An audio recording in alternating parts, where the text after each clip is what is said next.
Good afternoon, guys. Today we're going to talk about augmented sixth chords. These are chromatic chords, meaning they feature notes from outside the key which contain an augmented sixth interval. Most typically they want to resolve to the dominant. Yes, you'll occasionally see them resolve to other chords, but most of the time this is how they are used. So today we're going to talk about how we assemble these chords, how we resolve them and how we precede them. But we're also going to talk about how we can use them creatively in our own music. Now, some chromatic chords are so common that they pick up names of their own, and that's obviously the case with the augmented sixth chord. And there are three types of augmented sixth chord that are so common that they themselves have picked up their own names over the years, and they're the ones we're going to look at today.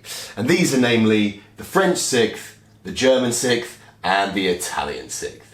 And it should come as no surprise that they all contain an augmented sixth interval. Okay, A flat to F sharp. Why this particular augmented sixth interval? Well, as I said earlier, most of the time this chord wants to resolve to the dominant chord of the key.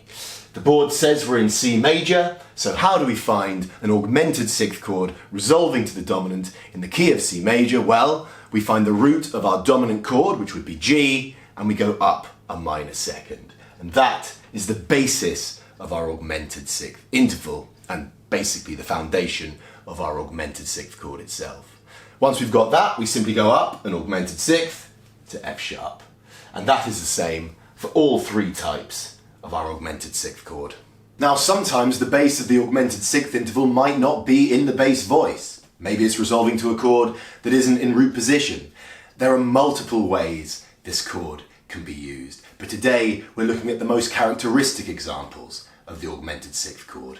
Okay, so each of our augmented sixth chords have their augmented sixth intervals. So, what's the next ingredient?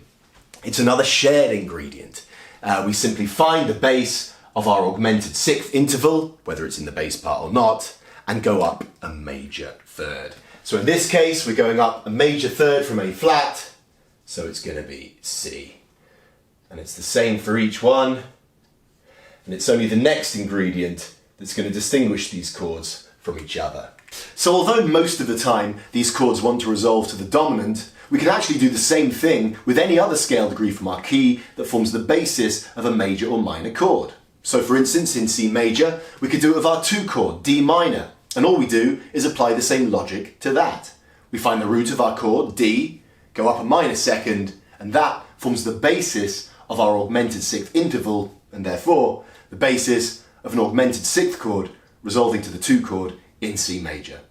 Okay, so now let's move on to the ingredient that actually separates these chords. So far, these chords are all the same. The core of the augmented sixth chord is the same for each one. So let's start with the Italian sixth.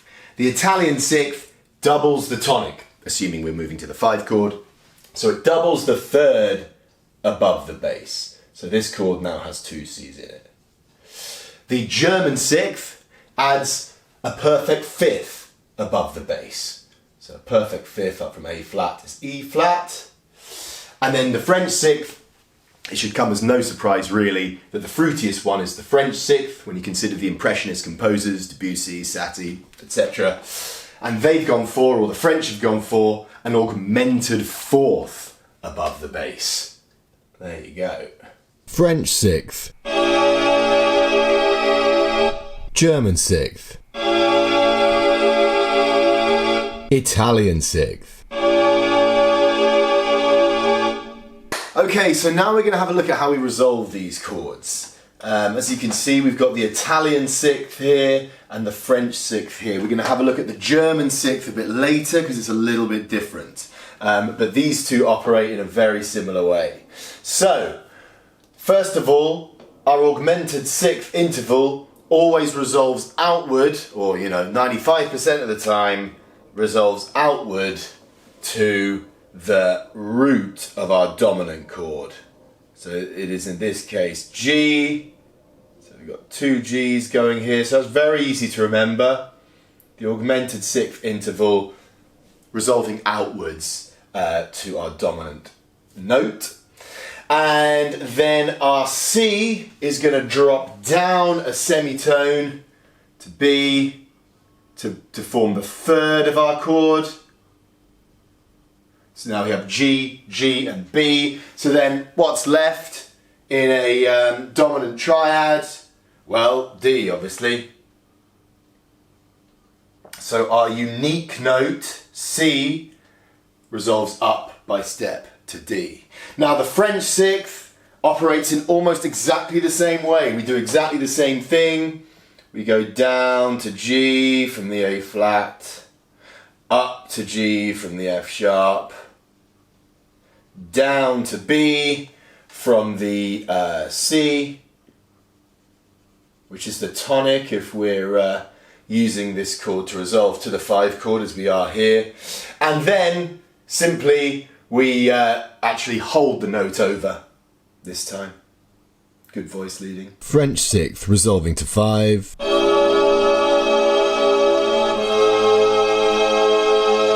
Italian sixth resolving to 5.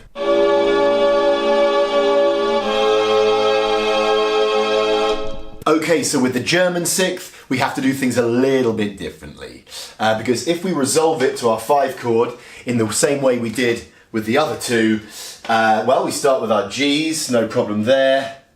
G in the bass, G in the tenor.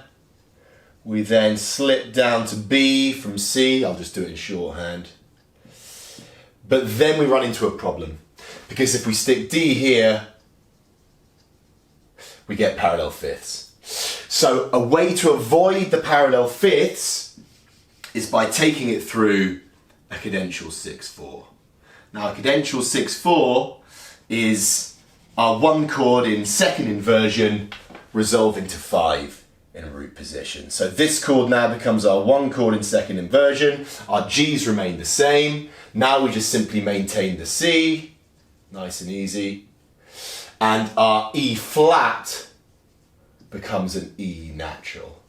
And then it's just a case of resolving our 1/6/4 to our 5 in root position. G's remain the same, super easy. And now our C will slip down to B, and our E natural will resolve down by step to D. And there you have resolved your German augmented 6th chord through a cadential 6/4 to the 5 chord.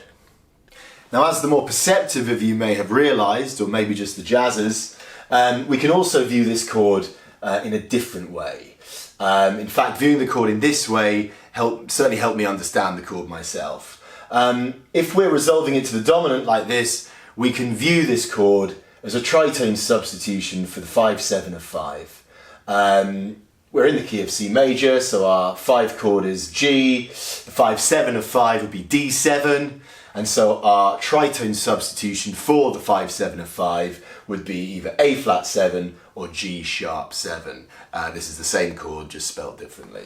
And this is exactly what we have. We have an A flat 7 here. The core of our augmented 6th is the root, the 3rd, and the flat 7, because the augmented 6th interval is enharmonically equivalent to a minor 7th interval. So we could easily spell this F sharp as a G flat. And when we do that, we have our root, 3rd, and our 7th of a dominant 7th chord. So our German 6th is just a straightforward dominant 7th chord, root, 3rd, 5th, and 7th. And our French 6th is a dominant 7th chord with a sharp 11. Our Italian 6th, this is a bit of a weird one if we're going to view it as a dominant 7th chord, because you wouldn't really double your 3rd in a dominant 7th chord, which actually is acting as a dominant 7th chord. But that's just an indication that we're actually thinking about this chord in a different way. We're thinking about it as an augmented 6th chord, something a bit more specific than just a normal functioning 5/7 chord.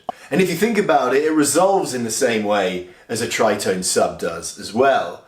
Obviously in the tritone substitution, our 3rd and 7th, they switch places with the 3rd and 7th from our normal dominant chord.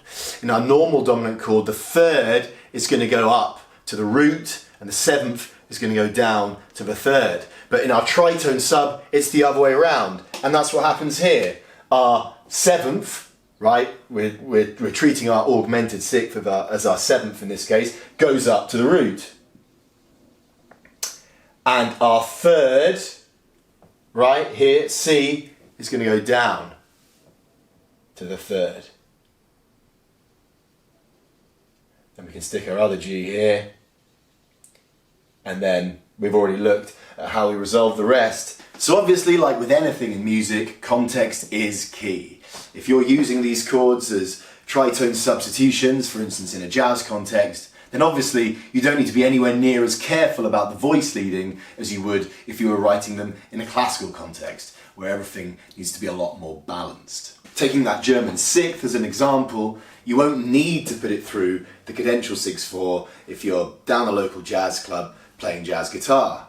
You'll only need to do that if you're writing in the classical style and the goal is voice leading independence. So now let's have a look at how we precede these chords.